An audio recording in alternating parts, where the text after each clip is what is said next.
Mark, please.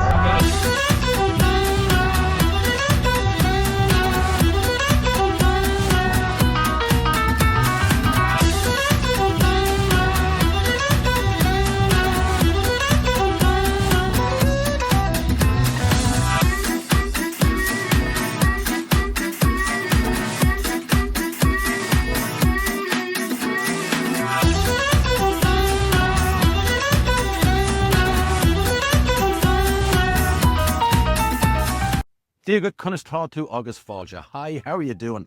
And welcome, Táimid Arash. We are back. As promised, much sooner between videos this time around than we previously seen. So on that note, let's just get on with it. We're free right now to dive into the video today. And today, World Art Day, April 15th. I figured that it would be an appropriate time to mark that occasion and talk about my journey on the Monuments Men. What is it? The what of Monuments Men? The IMDb logline tells us that an unlikely World War II platoon is tasked with rescuing art masterpieces from German thieves and returning them to their owners. The Monuments Men is a 2014 World War II adventure film with an unlikely mission at its heart. Not to destroy, but to preserve. Written, directed and led by George Clooney, with a cast that included Matt Damon, Bill Murray, John Goodman, and many more. The film follows a ragtag team of art historians, curators, and museum directors turned soldiers tasked with recovering priceless works of stolen art from the Nazis and that were hidden across war-torn. The story is inspired by real events, drawn from the Robert M. Edsel best-selling book, The Monuments Men, Allied Heroes, Nazi Thieves, and the Greatest Treasure Hunt in History. It tells the tale of the Monuments, Fine Arts and Archives programme, a small passionate group of men and women from 13 nations who risked their lives not for conquest but to save the soul of civilization itself. It's art.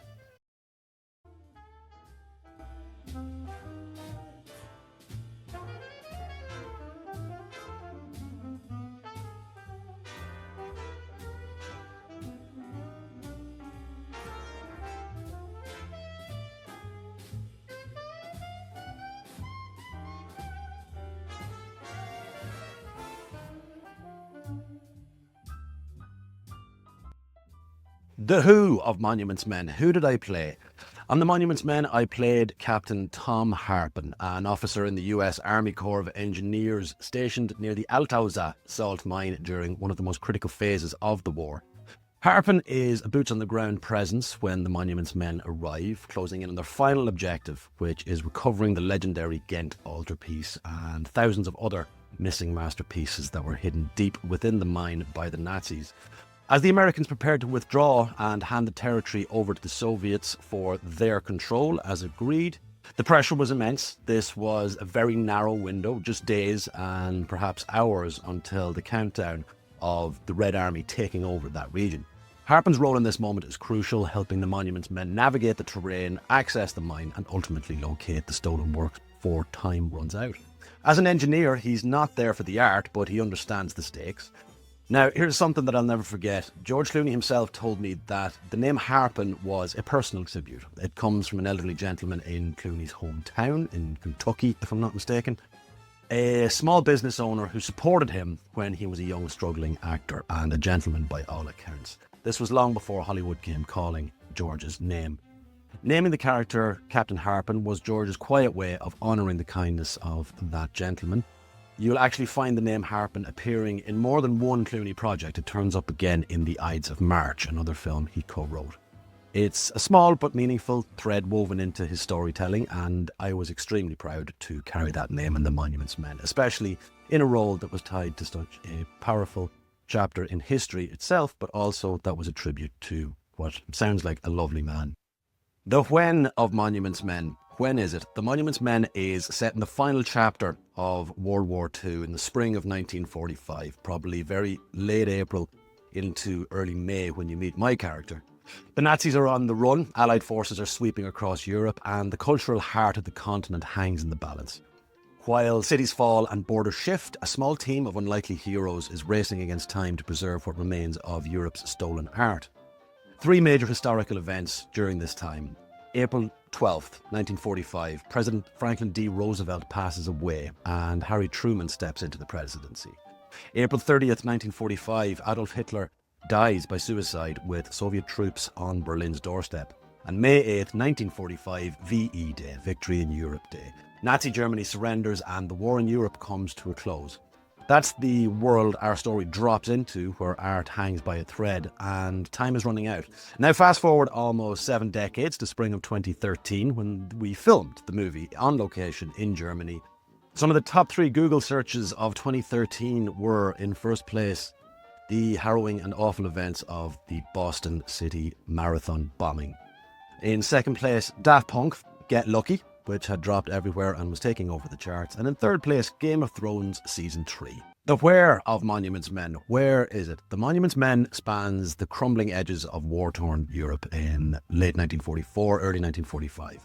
France, Belgium and Germany, of course, as Allied forces push back against the Nazi war machine. But in the true battleground here, it isn't just in fields and on the front lines. It's cathedrals, galleries, abandoned castles and deep underground vaults where the greatest treasures of Western art were hidden from the world. My own scenes take place in one of the most pivotal locations in the film, towards the end in the third act, the Altaussee salt mine, nestled beneath the Austrian Alps. In reality, this cavernous mine was used by the Nazis to stash thousands of stolen works and money and gold, paintings, sculptures, even the Ghent altarpiece, intended for Hitler's Grand Museum or doomed to be destroyed if the Reich fell. But while the story sets this moment in Austria, we filmed my sequences just across the border in Ilsenburg, Germany, in the heart of the Harz Mountains. Tucked between dense forests and forgotten train tracks, the region carries its own echo of wartime history, poignant history at that, into the icy high-stakes world beneath the mountains where time is running out to save the last remnants of European culture. This Vagabond's Roof and Rest, the Vagabond Bard's Roof and Rest. For this, we stayed at the Landhaus zu den Rothenforellen in Ilsenburg. Easy for you to say. A bit of a mouthful, but a proper gem tucked away in the Harz Mountains. It's a kind of place that gets under your skin in the best possible way. Not too flashy, but full of charm. Very tranquil. Think about peaceful lake views, timbered buildings, and that lovely calm you only find in places that have been doing hospitality right for generations upon generations. The town of Ilsenburg itself is small, but not so sleepy. It's got that old world feel about it, narrow cobbled streets, a quiet abbey, forest trails, and it was a handy location as well because only a 10-minute drive away to Wernigerode, if I'm saying that right. There's a little bit more hustle and bustle and a really beautiful medieval castle there, which looks like something straight out of a fairy tale. Keeping it local, just referring to the immediate surroundings in which I found myself. In this case, of course, was Germany. And whilst there, I thought it was only right and proper to familiarise myself as best I could, just on some of the basics, which are quite simply enough to begin with. Hallo. Hello. Moving on then swiftly to Wie geht's? How are you? Mir geht's gut. I'm well, doing fine. I did get to use that one. Danke. Thanks. And Prost. Cheers. Very important. Amazing beer in Germany, so you're going to need that one. And very cutely and simply, Tschüss or bye. Vagabond Bard, bars and restaurants. For this one, it was quite a small village, as I say. Most of our socialising and the few drinks that we did enjoy together, and by God we did, was in the hotel, just for ease of access and all of that. But in and around the village, there were some sleepy old kind of beer houses, which I did indeed partake of for a little bit of a change of variety. In the rear view, Monuments Men. Well, if Vikings represented a sort of breakthrough moment, I guess, when I moved over to London and getting that next major job, which Murphy's Law, paradoxically, whatever you want to call it, happened to be back in Ireland, then I think Monuments Men represented validation. I think that I was on the right path, that London was the right call for me, and that things were going pretty okay, I guess. So the story of it began that I'd done Vikings, came back to London, was auditioning like crazy, but was bartending again, this time in a cocktail bar, which I really did not enjoy. I'd go so far as to say I despised it, but it ended up being a good lifetime skill. I think most actors tend to have a bit of skill when it comes to slinging drinks, and this place, I guess, came in handy for that. But was I looking for that next job to get me out of there? Absolutely. The audition came around. I was asked to do my first audition tape, which I did and seemed to have gone pretty well, and subsequently then was called in for a callback. And this was going to be with George Clooney and Grant Heslov, his long-term friend and writing and producing partner. And obviously was very excited about that. So in preparation for that, I got myself a brand new shirt. And nothing too obvious, but just in slight army green colours, just to be a little bit of a nod towards the role which I would eventually play in Captain Tom Harpen. I knew it was going to be a tight run thing. I had to bartend that same day. It was a crazy day. I can't remember what day it was. I think it might have been May Day weekend, which is quite a big deal in the UK to celebrate the end of World War II, fittingly. And had my brand new shirt. It was a busy day. I knew it was going to be a kind of a grab and go situation. Instead of putting my clothes in the locker room, which I usually would have done, I instead had it in a little bag just off from my workstation, which had blenders and all of the paraphernalia you'd associate with mixing drinks in there. And it was getting close to go time, and I'd been running my lines in my head. I was so ready to go, and I was asked to do one last drink for my buddy down the bar from me. And I don't know what happened, but I started mixing some kind of raspberry frozen puree slop drink, and the blender split open and blew everywhere. So it absolutely covered me in my existing uniform, whatever dorky uniform I was wearing, but also completely saturated my brand new audition shirt. So I didn't have time to think about it. I just had to run and go and try and make a decision as to what the hell I was going to wear in there. So I opted with the lesser of the two evils, which actually ended up being my work shirt. Scrubbed it off as best I could, walked into the audition room, and there was a warm smile from George Clooney and from Grant Heslov, like, as to what the hell just happened here. And I had the bag with my other fancy shirt in it, and I was like, guys, I'm so sorry. I wanted to really make the best possible impression. And George was quick to put me at my ease by just saying, look, forget about shirts, forget about all that stuff. I just want to see what you did in the tape. Just show me that again. And we did a couple of little notes, and it was very short and sweet. If memory serves, it was, it was in a studio way out West London, so it took 45 minutes to get out there. Can't just remember off the top of my head where it was. But, and that was it.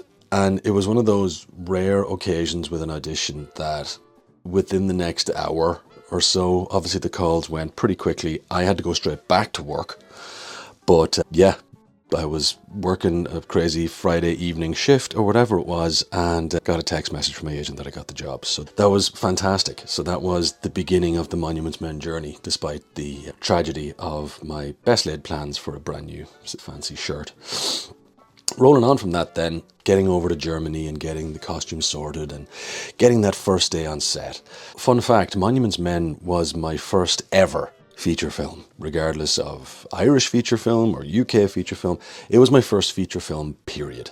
There was quite a few spinning plates here and quite a few little mental challenges going on for me, in the sense that I had this role of Captain Tom Harpen, who was part of the Army Engineer Corps, and by his essence as a bona fide army man, he outranked all of these monuments men that have landed on his doorstep at the worst possible time, which Clooney reminded me of in the hotel in which we stayed on the night before filming.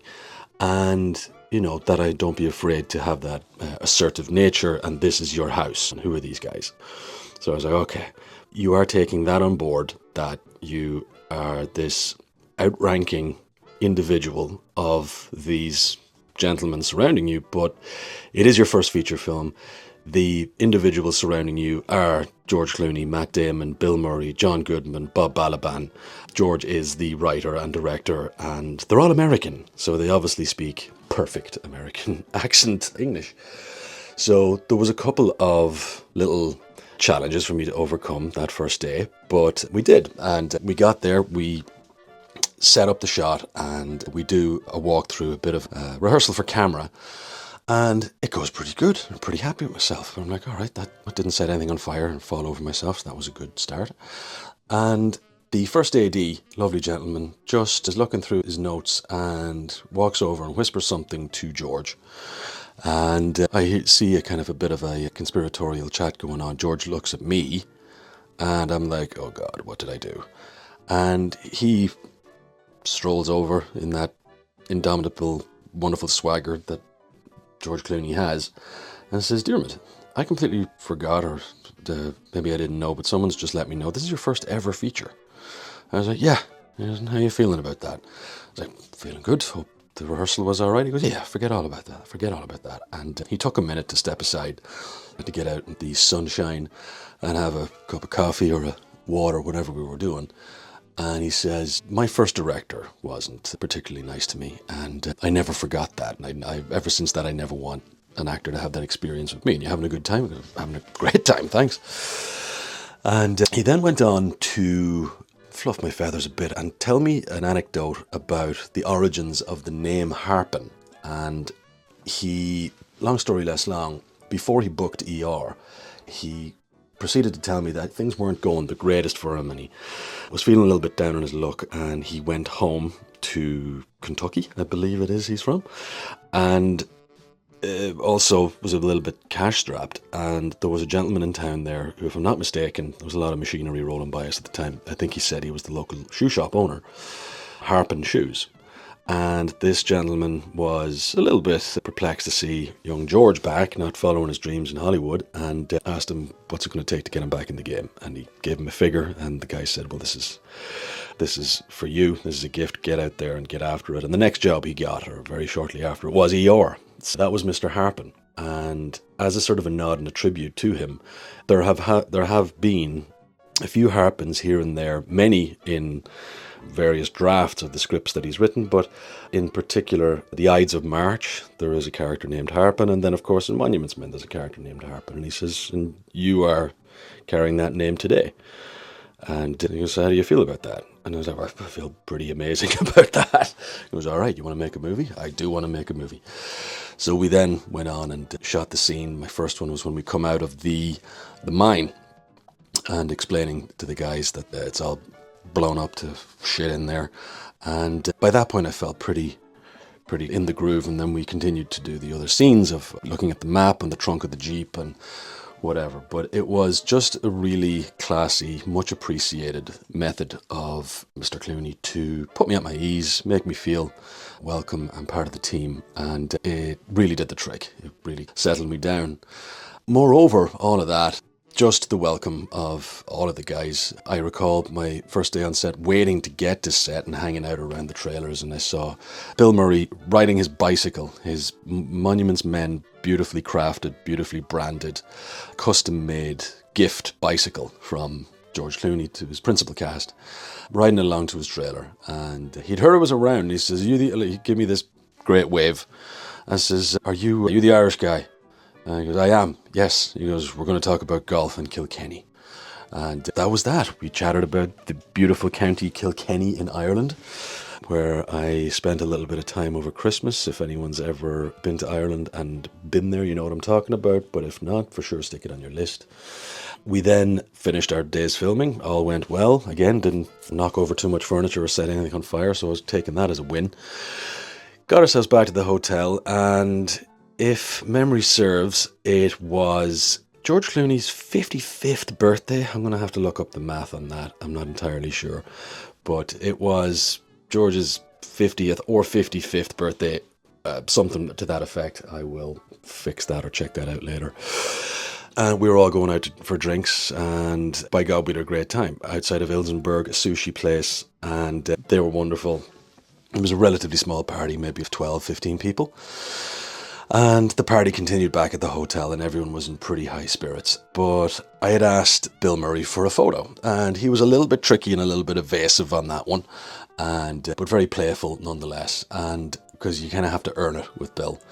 And as the night proceeded, it was revealed that I used to work in a cocktail bar, and I think George was telling the story of me being covered in raspberry puree crap from the incident just prior to my callback.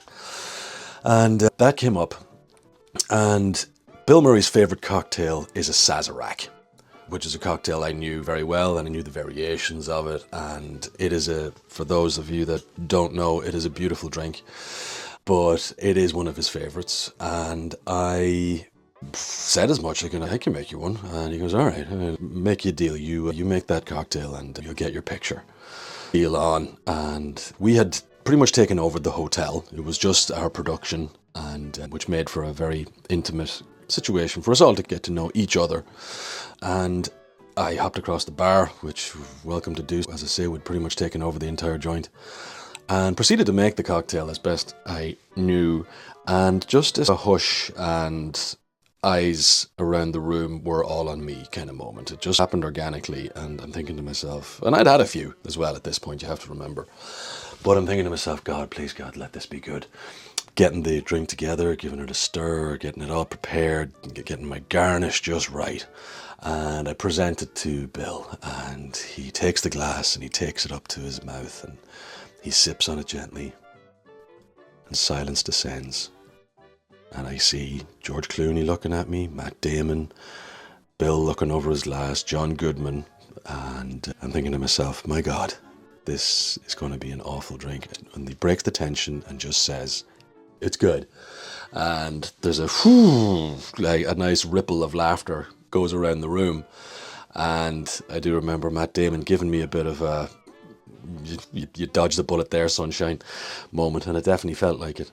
And then I hopped back over the bar, and Bill was Bill. He's a wonderful man and so generous of his time and humour, and he was just a legend truly to work with. And he obliged very kindly for this newbie actor with his selfie with a hero actor of mine, so that was greatly appreciated. Therein, just quite a bit of drinking with Matt Damon as well. We got talking very quick about all things Boston and Boston Irish, but I'd always presumed that he had some Irish in him. I don't know why, but I guess it's the Good Will Hunting thing, which he validated and said that's a common misconception because of Good Will Hunting. But he proceeded to roll off his heritage, which, if I'm not mistaken, was some French and German and a couple of other interesting curveballs in there. I'm grabbing now, I can't remember. I think he might have said something like Finnish, but again, quite a few drinks. But we talked, and it transpired that he has a great love for Ireland. Famously, he spent the first part of lockdown, COVID 2020, which would be 6 years later, in Dublin. And there's some very heartfelt pictures of him with his shopping bag going swimming off the Dublin coast someplace.